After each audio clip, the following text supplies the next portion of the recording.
Assalamualaikum warahmatullahi wabarakatuh. Selamat datang di kelas perkembangan teknologi, dan kita sekarang ada di pertemuan kedua. Hari ini kita akan membahas mengenai sejarah media massa. Kalau membahas sejarah media massa tentunya ini akan panjang sekali. Nah, pada pertemuan kali ini dan minggu depan, tema kita akan dibagi menjadi dua. Dan ini juga nggak semuanya dibahas ya, hanya highlight-highlightnya. Baik, kita langsung masuk aja pada materi perkembangan media massa. Oke. Sebelum kita masuk mengenai media massa, kita harus bahas dulu mengenai mungkinkah kita tidak berkomunikasi. Ini agak review materi di semester 1 atau 3. Semester 1 ya. Di materi pengantar ilmu komunikasi, kita kan udah belajar mengenai definisi komunikasi. Nah, itu bisa dilihat-lihat lagi apa sih definisi komunikasi. Kalau dari materi PIK kan kamu udah dapat bahwa komunikasi adalah proses penyampaian pesan dari komunikator kepada kepanikan melalui media sehingga mendapatkan efek-efek gitu ya. Ada efek kognisi, konasi, dan psikomotor. Nah, pertanyaan selanjutnya adalah mungkinkah kita tidak berkomunikasi? Silahkan dijawab. Menurut Paul Watzlawick, one cannot not communicate. Jadi kalau menurut Paul ini kita nggak bisa nggak komunikasi, karena apapun, kalau kamu masih ingat prinsip-prinsip komunikasi ya yang ada 13 itu, apapun itu bisa dimaknai. Selama sebuah pesan itu bisa dimaknain, walaupun kamu yang mengirim pesan nggak bermaksud, itu tetap dianggap sebagai komunikasi. Jadi poin penting dalam komunikasi adalah persepsi atau pemaknaan. Ya. Nggak maksud, kedip-kedip mata. Tapi ada orang lain menganggap kedip-kedipan mata kamu adalah genit gitu. Nah, itu nggak artinya dimaknai, artinya itu komunikasi gitu ya. Secara umum seperti itu. Mengapa kita perlu mempelajari komunikasi? Pertama, karena manusia dalam kehidupannya komunikasi. Kalau belajar sosiologi, bahwa untuk mencapai kehidupan bermasyarakat ada dua syarat, yaitu komunikasi dan kontak. Jadi harus ketemu sama masyarakat lain, dan kita harus ada pertukaran makna.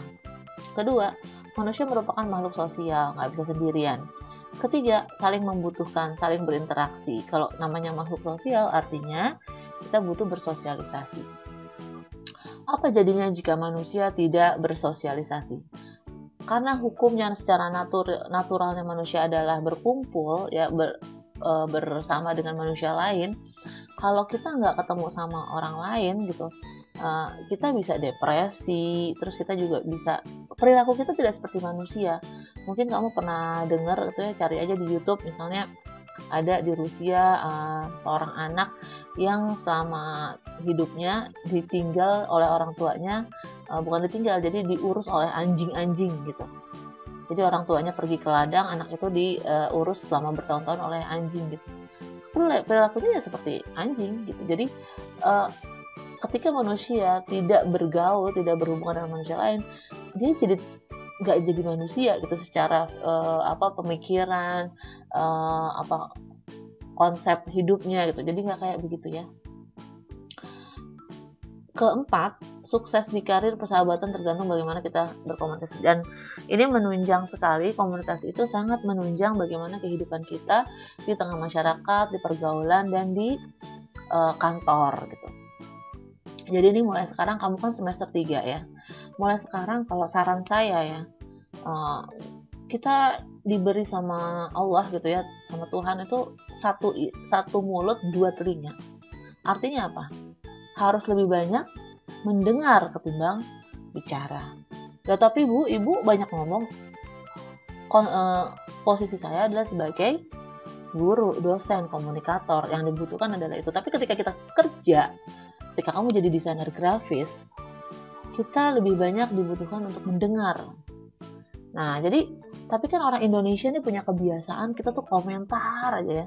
Film-film apa ya, acara TV lah segala macam, dengan komentar kita ketawa-tawa gitu. Tapi sebetulnya dalam kehidupan bekerja gitu ya, dalam pelaksanaan praktisnya, kita kan nggak bisa komentar-komentar begitu. Misalnya lagi rapat, terus ada pemimpin rapatnya cacat vokal, nggak bisa ngomong R, terus kita goda-godain dia gitu, terus kita bicaranya ngikutin dia, gimana Pak, subuh, itu kan nggak benar. Jadi nggak kayak begitu ya. Balik lagi, sukses di karir, persahabatan tergantung kita bagaimana berkomunikasi, mengendalikan diri kita. Itu sangat penting, mengendalikan diri.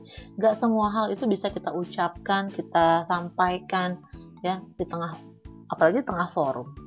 Jadi intinya adalah bagaimana kita bisa mengatasi sesuatu sesuai dengan tempatnya dan mengendalikan diri.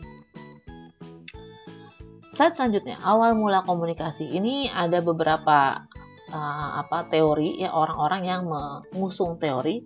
Saya nggak akan bahas ini lebih lanjut karena ini sebetulnya udah dibahas di semester 1 waktu kita ngomongin PIK. Jadi ini cuma highlight aja. Ada Harold Laswell, ada Kurt Lewin, ada Carly Offland, Paul Lazarsfeld, dan lain-lain. Perbedaannya adalah mereka membuat definisi komunikasi tergantung dari perspektifnya. Kalau Harold Laswell dilihat dari politik, Kurt Lewin dari psikologi sosial, Carly Offland dari psikolog eksperimen, Paul Lazarsfeld dari sosiologi. Jadi beda skop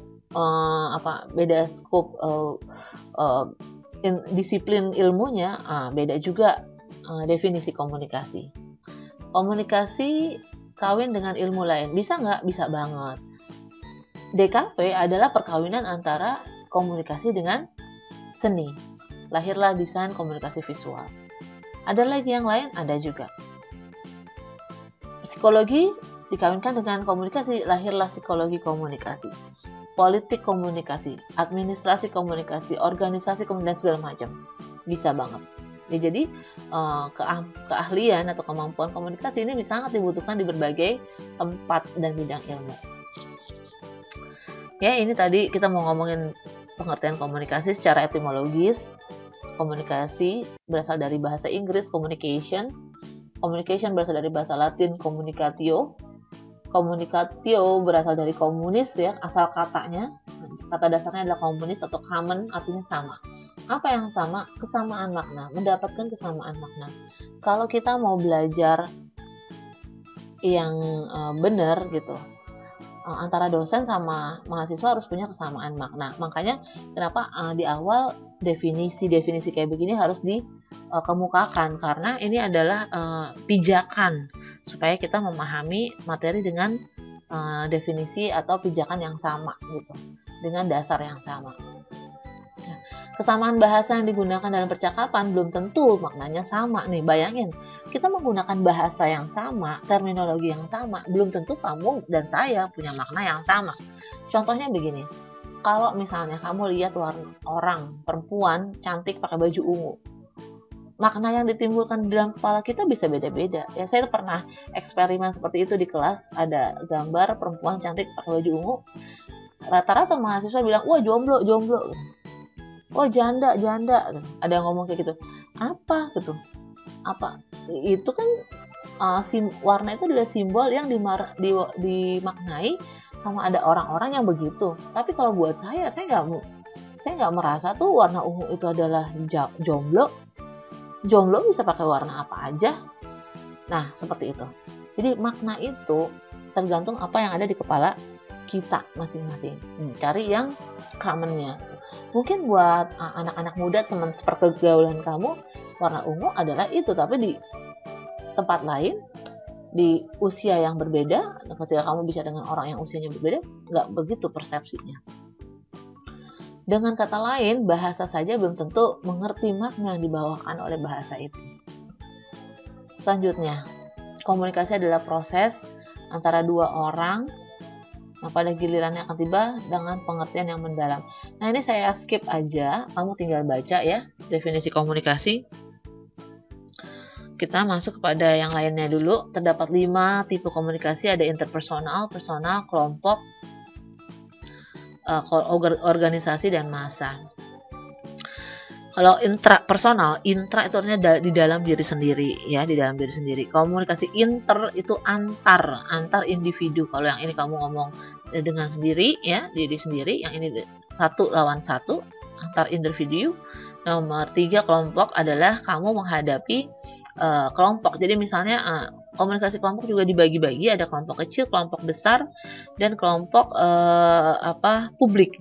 Jadi kalau misalnya kelompok kecil kayak ruang kelas, kelompok besar itu kayak misalnya konferensi yang 100 orang, publik itu misalnya di wilayah wilayah gitu, misalnya kayak RT, RW gitu ya. Atau bisa juga misalnya kalau kita lagi konser, datang ke konser, itu kan ada ribuan orang gitu misalnya, kampanye gitu ya di stadion, itu ribuan orang itu juga masuk ke dalam kelompok. Selanjutnya ada komunikasi organisasi. Komunikasi organisasi itu di wilayah organisasi. Jadi kalau organisasi itu biasanya punya corporate culture, kayak kamu kuliah di Uninra. Uninra itu organisasi. Organisasi itu terikat dengan aturan-aturan organisasinya. Salah satu yang pengikatnya adalah budaya organisasi. Karena di Uninra itu kental budaya Jawanya, maka corporate culture-nya ya seperti itu gitu. Jadi kayak misalnya kalau interaksi antar dosen, antar mahasiswa, antar pekerja itu kental ke situ. Nah jadi balik lagi, ini nggak bisa dilepasin sama latar belakang budaya, latar belakang sosial gitu ya. Nah ini ada definisinya, jumlahnya besar, 12 sampai 100 orang, konser, teater, ya. Kalau juga ada di daerah, ada di organisasi, lingkup organisasi, kantor gitu ya. Komunikasi massa. Nah ini nih komunikasi massa.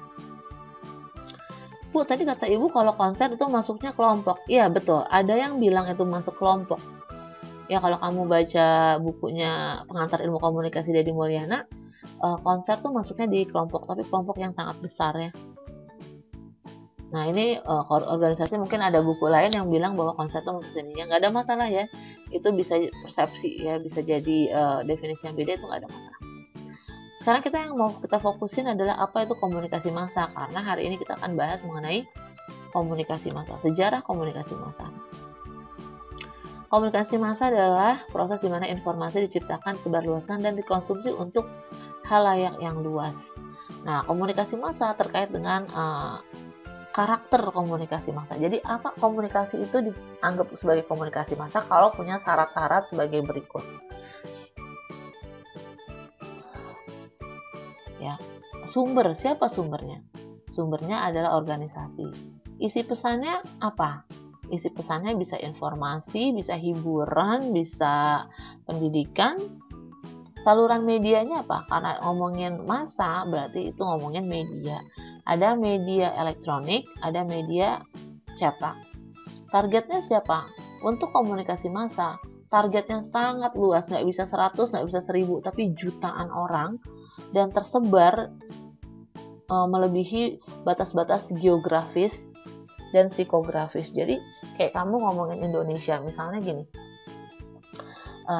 stasiun TV RCTI itu adalah media massa. Media massa kenapa? Karena target halayaknya, penontonnya tersebar di wilayah Indonesia, dari Sabang sampai Merauke itu bisa nonton misalnya. Nah itu disebut dia adalah media massa. Nah pesan yang disampaikan oleh RCTI kepada masyarakat sebut namanya komunikasi massa. Terakhir adalah efek yang diinginkan. Nah kalau kamu lihat ini ya, ini namanya unsur-unsur komunikasi, ada sumber, isi pesan. Ini yang mencetuskan adalah Harold Laswell. Lanjut ya. Karakteristik komunikasi massa. Silahkan dibaca aja.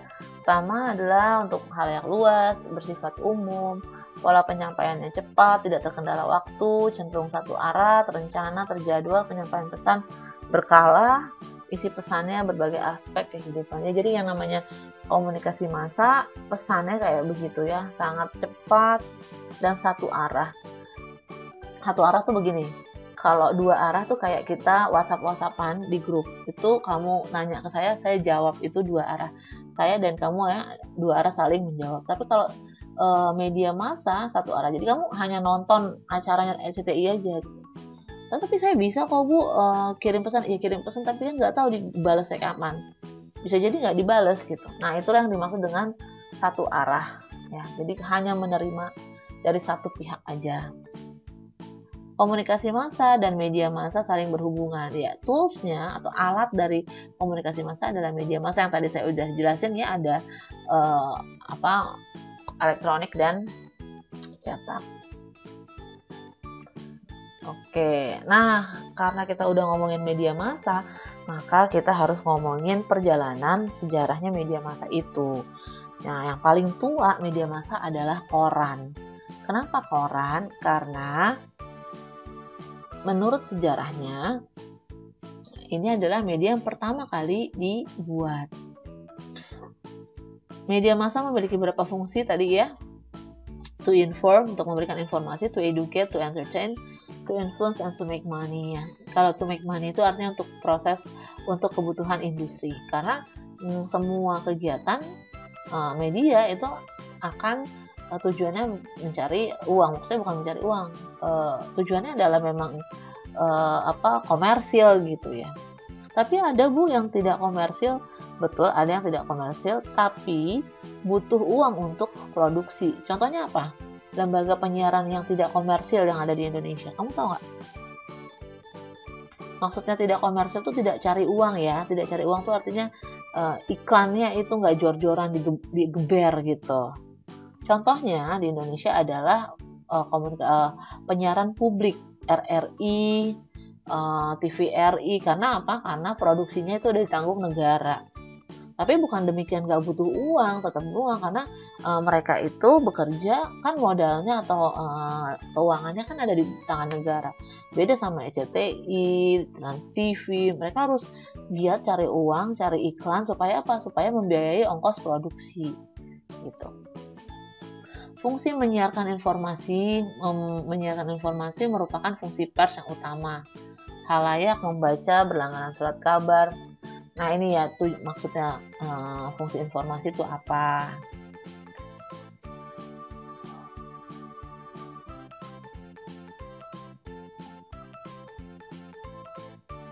Nih informasi-informasi nih ya.